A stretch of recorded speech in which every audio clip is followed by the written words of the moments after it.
우리가 흔히 쓰는 말 중에 아는 만큼 보인다라고 하는 말이 있습니다. 많이들 쓰시고 또 많이들 사용하고 많이들 경험하는 말일 거라고 생각을 합니다. 아는 것만큼 보이고 아는 것만큼 알게 되는 것이 인간의 한계라고도 생각하게 됩니다. 제가 어렸을 때에 우리 한국에 정말 유행했었던 엄청난 베스트셀러가 있었습니다. 혹시 보신 분들이 계실지 모르겠습니다. 나의 문화유산 답사기라는 책이었는데요.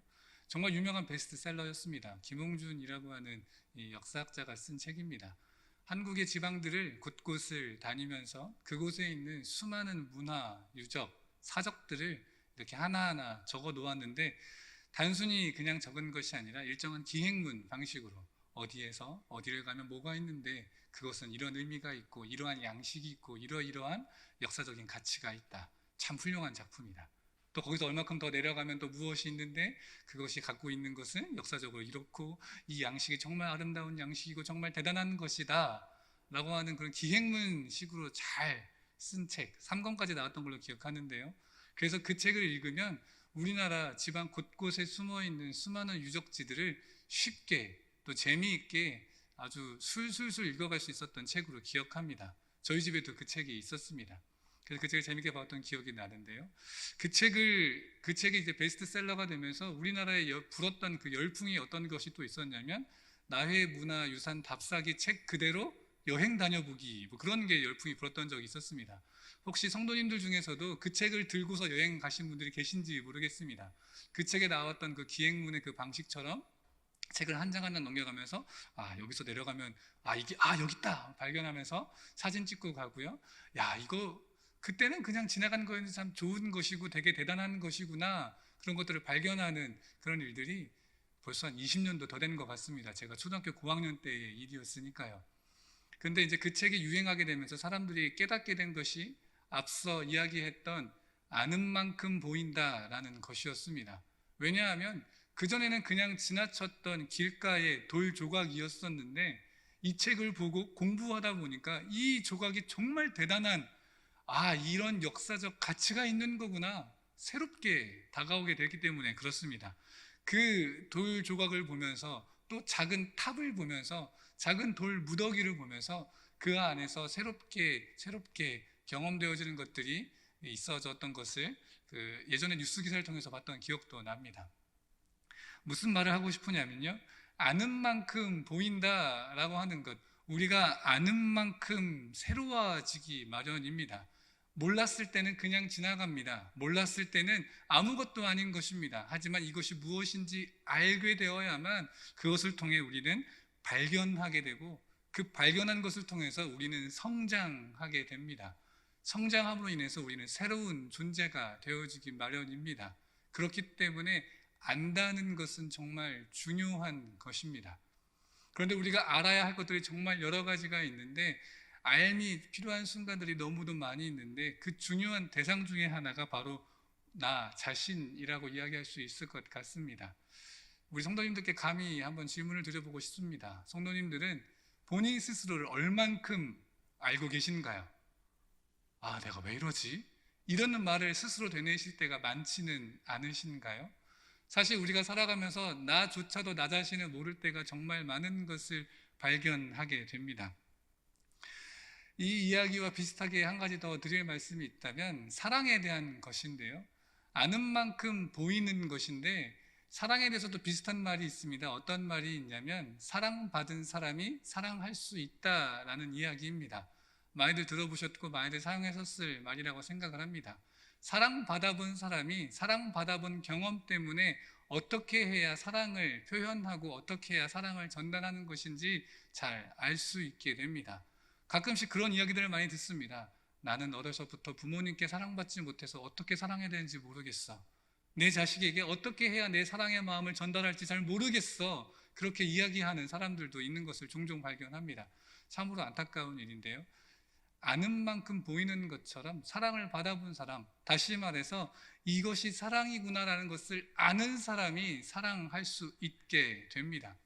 그런데 종종 그렇지 않은 경우도 있습니다. 부모님께 사랑받았던 경험이 없던 사람이라 할지라도 자신의 가족에게 또 자신의 자식에게 정말 큰 사랑의 모습을 보여주는 경우도 있습니다. 아마도 자신이 받지 않았다 하더라도 여러 가지 다른 매체, 텔레비전이든 영화든 소설책이든 아니면 수필이든 다른 사람과의 관계를 통해서든 사랑에 대한 것들을 배워가고 알아가기 때문에 그 사랑의 모습을 사랑의 모습을 표현할 수 있는 것이 아닌가 생각되어지게 됩니다. 그런데요, 정말 중요한 것이 있는데, 사랑받아본 사람이 사랑하는 것보다 더 중요한 것은 나를 사랑할 줄 아는 사람이 사랑할 수 있다라고 하는 것입니다.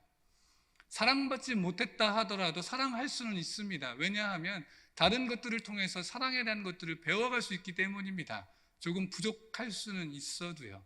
그런데 나 자신을 사랑하지 않고 하는 사랑은 그것은 건강한 사랑이 되지 못합니다. 제 주변에 희생만 하는 사랑을 하는 분이 계십니다. 그 사람을 볼 때마다, 그분을 볼 때마다 정말 안타까움을 느낍니다. 내가 더 참으면 돼. 내가 희생하면 돼. 내가 더 꾹꾹 눌러 참으면 돼. 그러면 우리 사랑의 관계가 이어질 수 있어. 깨지지 않을 거야. 그런 생각을 하는 분이 계십니다. 참 안타까운 일입니다. 나 자신을 희생시켜가면서 하는 사랑이 과연 건강한 사랑일까? 그런 고민을 해보게 됩니다. 나 자신을 사랑해야만 다른 사람을 제대로 또 건강하게 사랑할 수 있습니다. 나 자신을 사랑하는 것, 그것을 한 단어로 이야기한다면 자존감이라고 이야기할 수 있을 것 같습니다. 왜 앞서서도 이렇게 길게 하느냐? 오늘 함께 말씀을 나눌 주제가 바로 이 자존감이기 때문에 그렇습니다. 이 자존감에 대해서 성경 말씀에 정의되고 있는 것이 없기 때문에 제가 늘 사랑하고 항상 큰 도움을 받는 녹색창에게 여쭈어 보았습니다. 녹색창님, 자존감은 무엇입니까? 여쭤보았더니 두 가지 대답을 저에게 주었습니다. 쉬운 대답은 스스로 품위를 지키고 자기 자신을 존중하는 마음, 그 마음이 자존감이라고 합니다. 자기 스스로 품위를 지키는 것입니다. 자기 자신에게 막 대하지 않는 것입니다. 자기 자신을 사랑하는 것입니다. 그리고 자기 자신을 존중하는 것, 그것이 자존감이라고 이야기를 하였습니다. 그런데 그 밑에 조금 길고 어렵게 또 자존감에 대해서 설명하고 있었는데요. 그것이 무엇이냐면 자신에 대한 존엄성이 다른 사람의 외적인 평가에 의해서 왔다 갔다 하는 것이 아니라 자기 스스로, 본인 스스로의 성숙된 사고와 가치에 의해서 얻어지는 개인의 의식이다.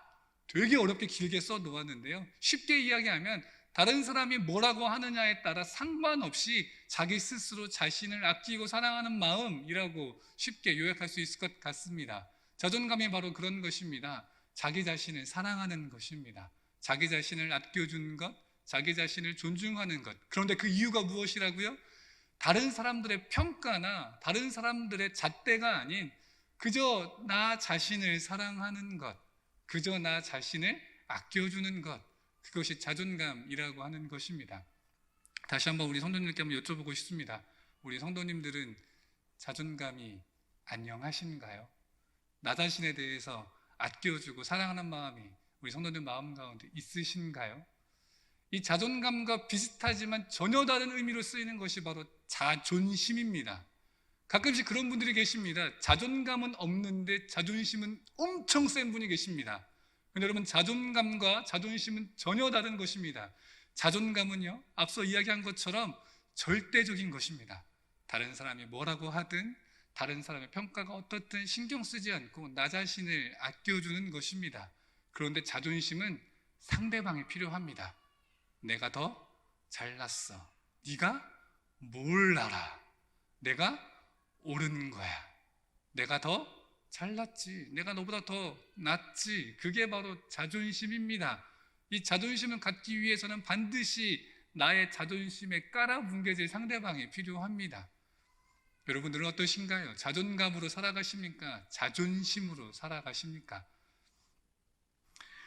우리가 삶을 살아가면서 정말 중요한 것이 이 자존감인데, 왜냐하면 앞서 이야기한 것처럼 자존감이 없이는 다른 사람을 사랑할 수 없기 때문에 그렇습니다. 우리가 삶을 살아갈 때에 중요한 것들이 여러 가지가 있는데 사랑 없이 어떻게 살아갈 수 있을까 고민하게 됩니다. 그런데 우리가 자존감이 무너지는 순간들이 종종 찾아오는 것이 우리 인간의 모습이 아닌가 생각해 보게 됩니다. 다시 말해 그런 순간 말입니다. 나는 대체 뭐지? 나는 대체 어떻게 하는 거지? 나는 왜 이럴까? 나 자신을 믿지 못하고 나 자신을 사랑하지 못하고 나 자신에 대해서 의심이 드는 그 순간들이 우리 인간 삶 가운데에 종종 찾아오지 않나.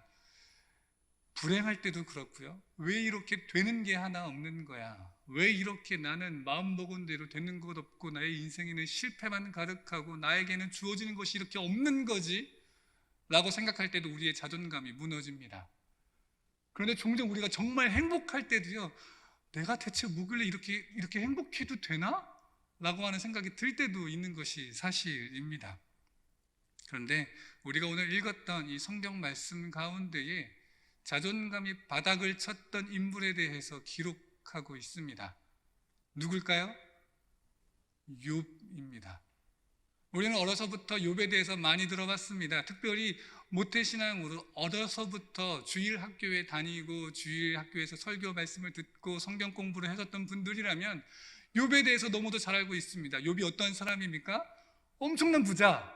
그런데 시험 받아서 다 잃었어. 하지만 하나님을 원망하지 않았대. 그랬더니 하나님이 복을 주셔서 더 큰 부자가 됐더라. 우와, 우리도 하나님께 원망하지 말고 하나님을 믿자. 이런 게 바로 욥에 대해서 우리가 어렸을 때부터 들어봤던 그런 설교의 내용입니다. 가장 행복했던 사람이 가장 불행해졌지만 하나님이 주신 복으로 말미암아 다시 행복해진 사람, 그렇게 요약할 수 있을 것 같습니다.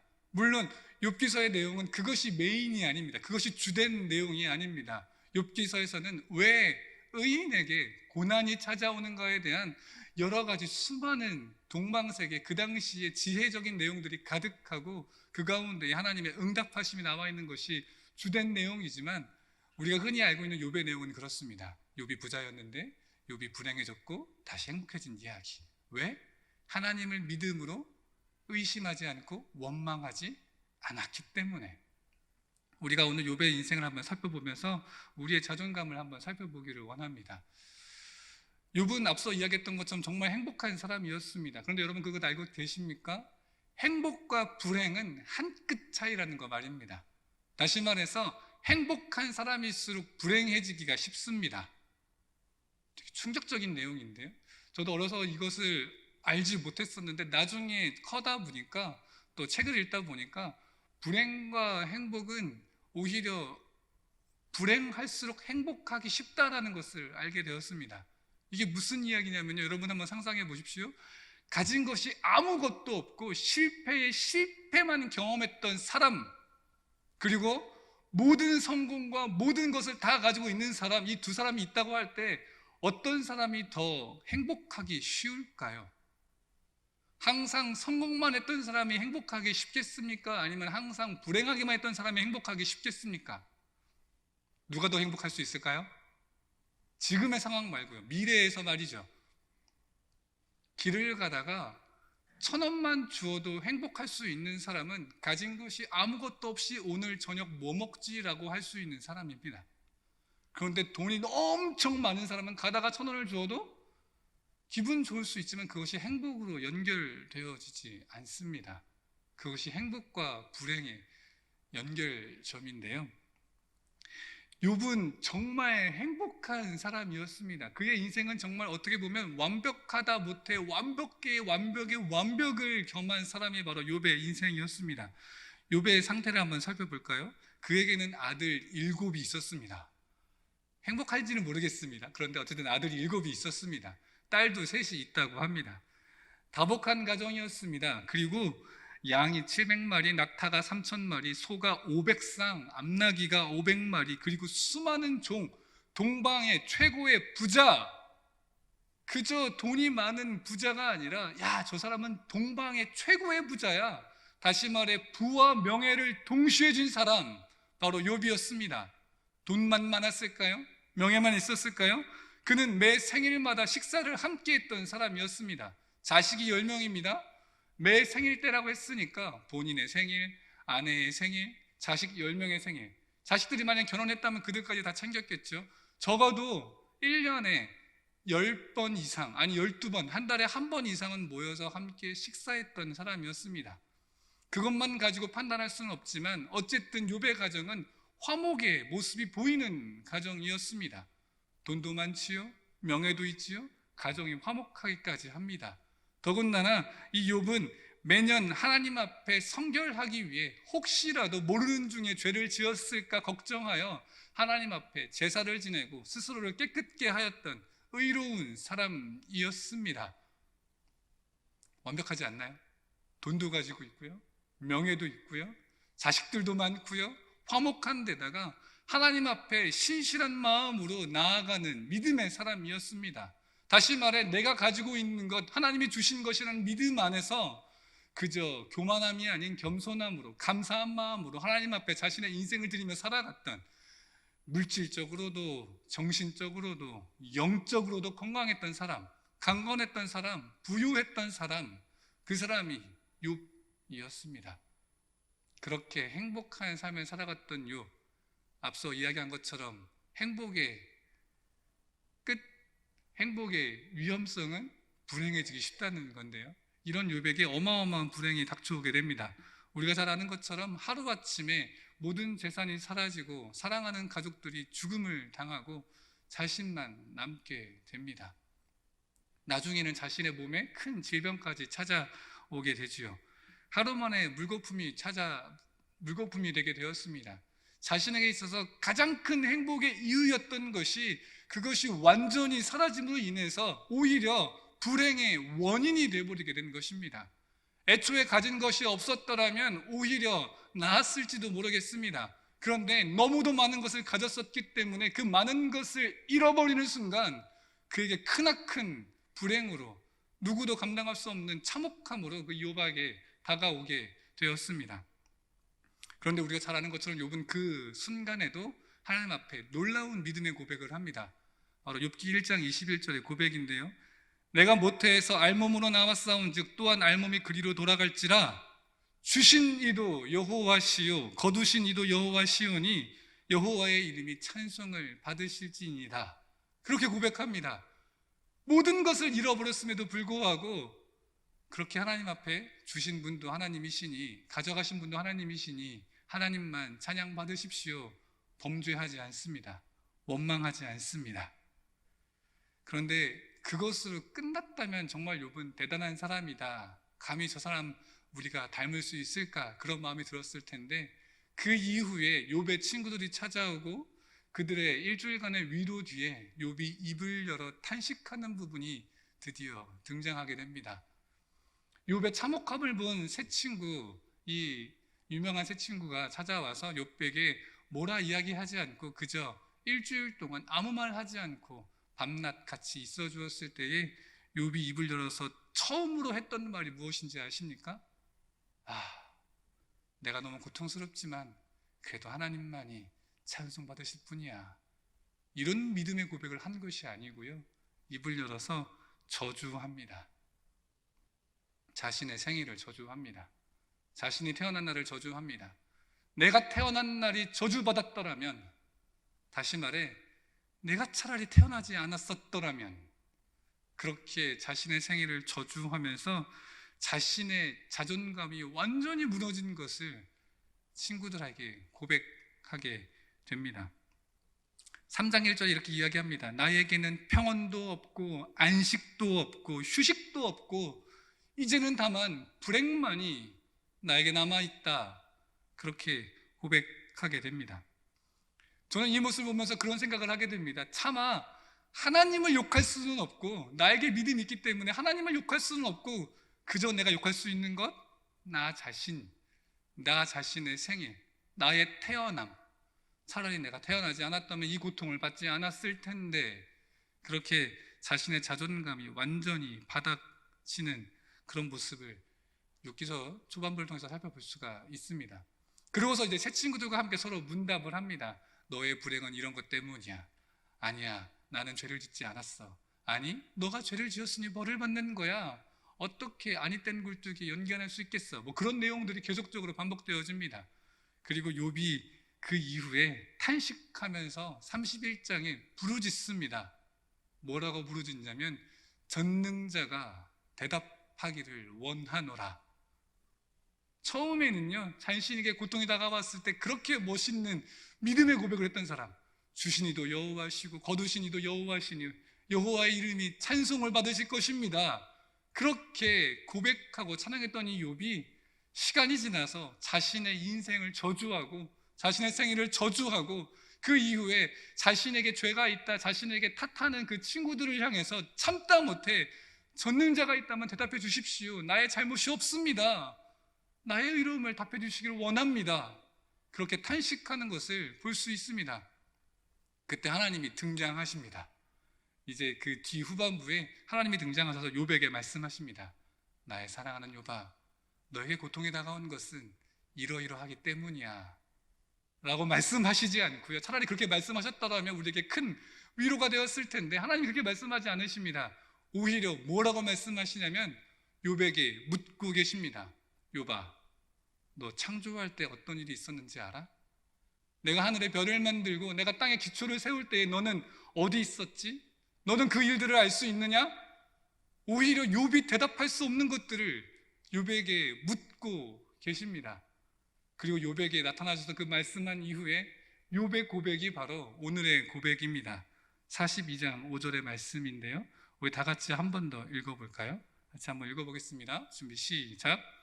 내가 주께 대하여 귀로 듣기만 하였사오나 이제는 눈으로 주를 배움나이다. 아멘. 다시 말해 그렇습니다. 하나님께서 욥에게 피조물로서는 감히 알 수 없는 것에 대해서 질문하고 계십니다. 창조주이시면서 주권자이신 하나님이 그래봤자 피조물에게 질문하고 계십니다.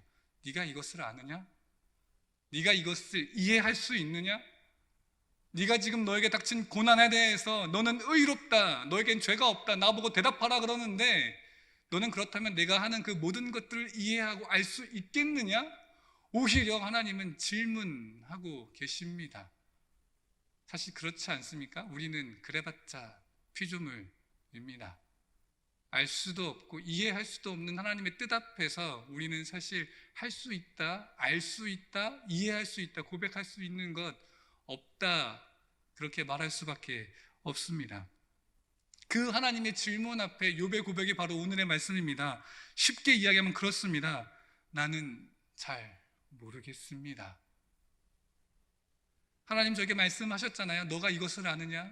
너가 이것을 이해할 수 있느냐? 너가 이것을 본 적은 있기는 하니? 아니요 하나님, 저는 잘 모르겠습니다.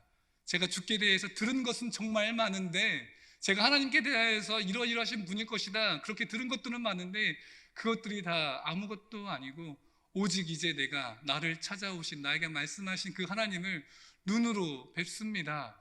그러고 보니 저는 정말 아무것도 아니고 아무것도 모르고 아무것도 이해할 수 없는 부족한 사람임을 깨닫습니다 라고 하는 고백이 바로 오늘 이 42장 5절의 말씀입니다. 이 욥의 모습을 볼 때 우리가 생각나는 사람이 한 사람이 있습니다. 신약의 사람인데요, 누군가요? 예수님의 제자 중에 한 명입니다. 도마가 생각납니다. 도마의 모습 한번 생각해 보십시오. 예수님 부활하신 이후에 그 부활의 소식을 듣고 도마가 했던 반응은 와, 예수님 부활하셨구나, 아닙니다. 나는 예수님을 내 눈으로 보고 그 손의 못자국을 보고 그 창자국에 내 손을 넣어보지 않기 전까지는 나는 예수님의 부활을 믿을 수 없다. 그런데 예수님이 나타나시고 예수님이 말씀하셨을 때 그가 무릎 꿇고 이야기합니다. 나의 주님, 나의 하나님. 이 두 사람의 고백은 하나님을 직접 만나게 되었을 때에 자신의 믿음의 연약함, 자신의 부족함, 자신의 어리석음을 주 앞에 고백하고 하나님 앞에 자신의 낮아짐을 고백하는 그런 모습으로 우리는 바라볼 수가 있습니다. 욥에게는 세상의 명예와 세상의 부가 있었습니다. 모든 사람들이 부러워할 만한 위치에 있던 사람이었습니다.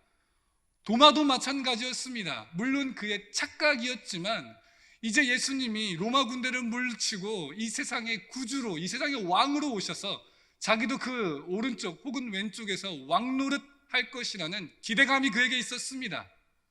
그런데 그것이 무너졌을 때에 욥은 절망과 자존감의 바닥의 모습을 보여주었습니다.